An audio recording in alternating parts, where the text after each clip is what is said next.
আসেন হুজুর আসেন। এই দেখেন, এই যে আব্দুল্লাহ। আব্দুল্লাহ, এ আব্দুল্লাহ, এ বড় হুজুর আইছে। আব্দুল্লাহ, তেলাওয়াত থামাও, তোমার সাথে কথা আছে।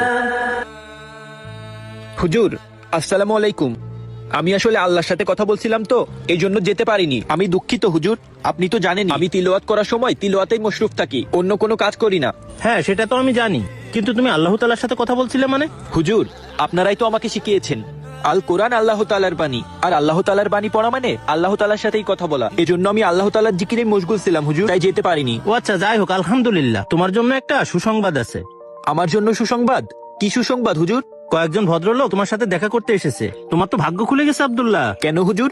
আমার সাথে দেখা করতে আসলে আমার ভাগ্য কিভাবে খুলে যেতে পারে? আরে বাবা শোনো, আমরা এসেছি নোবেল সংস্থা থেকে, যেখানে অন্ধ বাচ্চাদের চোখের দৃষ্টি ফেরানোর জন্য আমরা ফ্রিতে চিকিৎসা করে থাকি। তোমার তেলাওয়াত শুনে আমরা সবাই মুগ্ধ হয়েছি। এই জন্য আমাদের ফাউন্ডেশন থেকে ফ্রিতে চিকিৎসা করিয়ে তোমার চোখের দৃষ্টি ফিরে আনবো। জি না, আমি আমার দৃষ্টিশক্তি ফিরে পেতে চাই না। আমার দৃষ্টিশক্তি ফেরানোর মালিক আমার আল্লাহ তাআলা।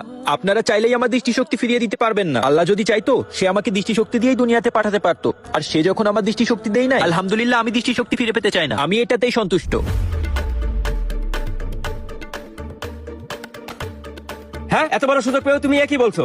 তোমার কি মাথা খারাপ? এই, আমি তোমাকে আগেই বলছিলাম না আমি এখানে আসবো না? যার তার কাছে তুমি আমাকে কেন নিয়ে আসলে? এত বড় সুযোগ পেয়ে দৃষ্টি ফিরে পেতে চায় না, এ কত বড় আহম্মক! এই আব্দুল্লাহ, এ কি বলছো? এত বড় সুযোগ মানুষের জীবনে বারবার আসে না, কিন্তু কেন তুমি দৃষ্টিশক্তি ফিরে পেতে চাও না? দৃষ্টিশক্তির কতটা মূল্য এটা কি তুমি জানো? দৃষ্টি থাকলে তুমি দুনিয়ার সৌন্দর্য দেখতে পাবা, তুমি সৃষ্টি জগতের সৌন্দর্য দেখতে পাবা। এটা তুমি কেন বুঝতেছো না?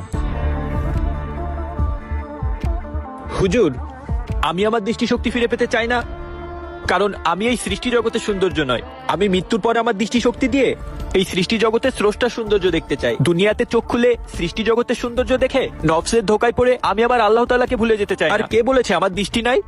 আমার অন্তরের দৃষ্টি দিয়ে আমি সর্বদা আল্লাহ তাআলাকে অনুভব করি, আল্লাহ তাআলার সৌন্দর্যকে অনুভব করি। আমার দৃষ্টিশক্তি না থাকা আমার জন্য আল্লাহর তরফ থেকে ধৈর্যের পরীক্ষা। তাই আমি দৃষ্টিশক্তি ফিরে পেয়ে নফসের ধোকায় পড়ে এই নিয়ামতের থেকে দূরে সরে যেতে চাই না।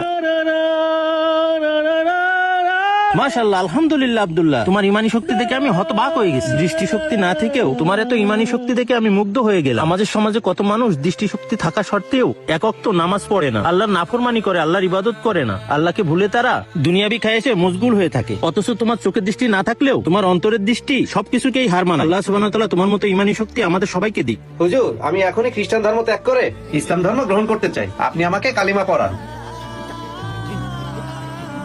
চোখের দৃষ্টি না থেকেও এই ছেলের ইমানি শক্তি দেখে আমি মুগ্ধ, আর চোখ থাকতেও আমি সেই সৃষ্টিকর্তাকে কিভাবে ভুলে থাকতে পারি? আমি নিজের কাছে খুবই খুবই লজ্জিত। আমি ওই সৃষ্টিকর্তার ইবাদত করতে চাই যিনি আমাকে সৃষ্টি করেছেন। অন্ধ এই ছেলেটার দৃষ্টি ফেরাতে এসে আমি নিজেই নিজের দৃষ্টি ফিরে পেয়েছি। ও আমার চোখ খুলে দিয়েছে।